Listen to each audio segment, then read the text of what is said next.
বাবার সাথে প্রায় ঘণ্টাখানেক ধরে ব্যাংকে বসে আছি। বিরক্ত হচ্ছি খুব, যত না নিজের ওপর তার চেয়ে বেশি বাবার ওপর।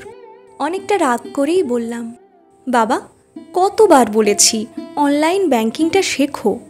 বাবা বললেন, এটা শিখলে কি হবে? ঘরে বসেই তুমি এই সামান্য কাজটা করতে পারতে। শুধু ব্যাংকিং না, শপিংটাও তুমি অনলাইনে করতে পারো, ঘরে বসে ডেলিভারি পেতে পারো। খুবই সহজ, কিন্তু এই সহজ জিনিসটাই তুমি করবে না। বাবা জানতে চাইলেন, করলে আমাকে ঘরের বাইরে বের হতে হতো না, তাই না? হ্যাঁ বাবা, তাই। এখানে এসে ঘণ্টাখানেক অনর্থক বসে থাকতে হতো না। এরপর বাবা যা বললেন তাতে আমি নির্বাক হয়ে গেলাম।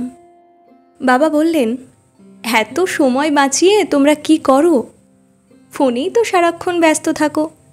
কবে শেষ দিন তুমি তোমার পিসির সাথে কথা বলেছ? 10 হাত দূরে প্রতিবেশী বৃদ্ধ সেজো কাকার খবর নিয়েছ? অথচ আপনজনের সাথে দেখা করতে আমরা 10 মাইল পথ হেঁটেছি। সময় বাঁচানোর কথা চিন্তা করিনি। মানুষ যদি মানুষের পাশেই না দাঁড়ায়, তবে এত সময় বাঁচিয়ে কি হবে বলো? বাবার কথা পাশ থেকে মানুষেরা শুনছেন, আমি চুপচাপ বসে আছি।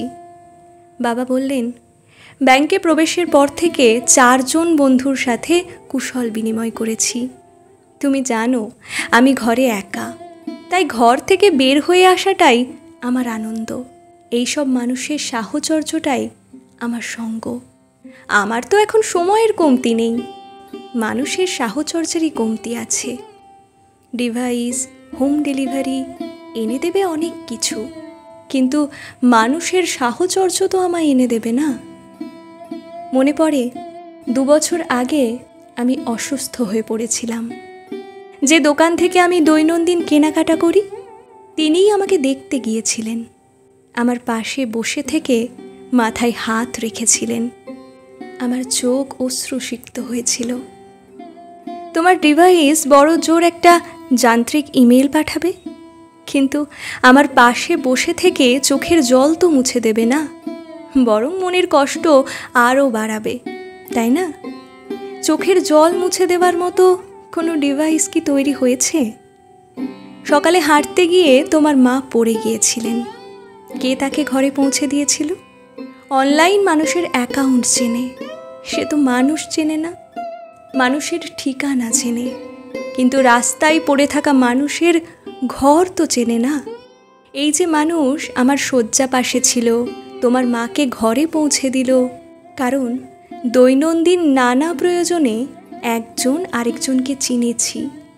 সব কিছু অনলাইন হয়ে গেলে মানুষ হিউম্যান টাচটা কোথায় পাবে বলো? আর পায় না বলেই পাশের ঘরে মানুষ মরে গিয়ে লাশ হয়ে থাকে।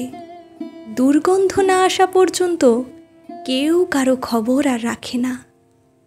বড় বড় অ্যাপার্টমেন্টগুলো আমাদের অ্যাপার্টি করে দিয়েছে। পুরো পাড়ায় একটা টেলিভিশনে কোনো অনুষ্ঠান একসাথে দেখে সবার আনন্দ আমরা একসাথে জড়ো করতাম। এখন আমরা রুমে রুমে নানা ডিভাইস জড়ো করছি, আনন্দ আর জড়ো করতে পারি না।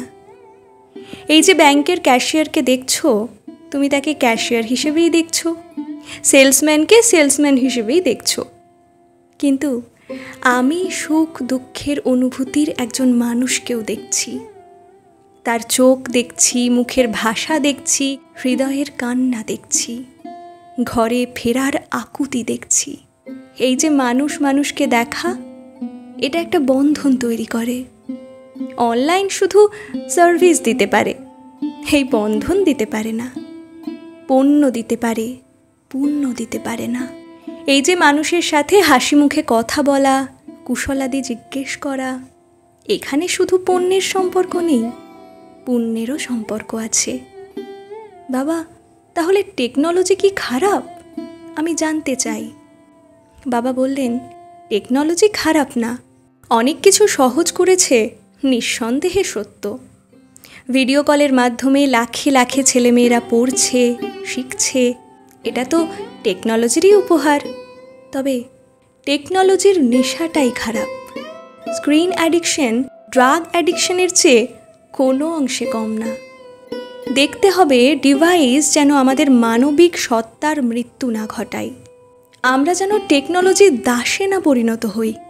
মানুষ ডিভাইস ব্যবহার করবে, মানুষের সাথে সম্পর্ক তৈরি করবে, কিন্তু ভয়ঙ্কর সত্য হলো এখন আমরা মানুষকে ব্যবহার করি আর ডিভাইসের সাথে সম্পর্ক তৈরি করি।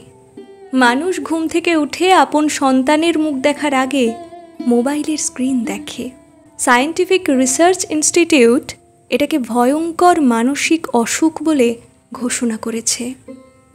কিছুদিন আগে আশা ভোসলে একটা ছবি পোস্ট করে ক্যাপশনে লিখেছেন, আমার চারপাশে মানুষ বসে আছে কিন্তু কথা বলার মানুষ নেই, কারণ সবার হাতে ডিভাইস। বাবা দীর্ঘশ্বাস ফেলে বললেন, জানি না ভুল বলছি কিনা, তবে আমার মনে হয় তোমরা পণ্যের লোগো যত চেনো, স্বজনের চেহারা তত চেনো না। তাই যত পারো মানুষের সাথে সম্পর্ক তৈরি করো, ডিভাইসের সাথে না। টেকনোলজি জীবন নয়। Spend time with people, not with device. এ সময় বাবাকে কাকা বলে একজন ডাক দিলেন। বাবা কাউন্টারের দিকে হেঁটে যাচ্ছেন। এই প্রথম আমি বুঝতে পারলাম বাবা কেবল ক্যাশিয়ারের দিকে যাচ্ছেন না, একজন মানুষ আরেকজন মানুষের কাছেই যাচ্ছেন।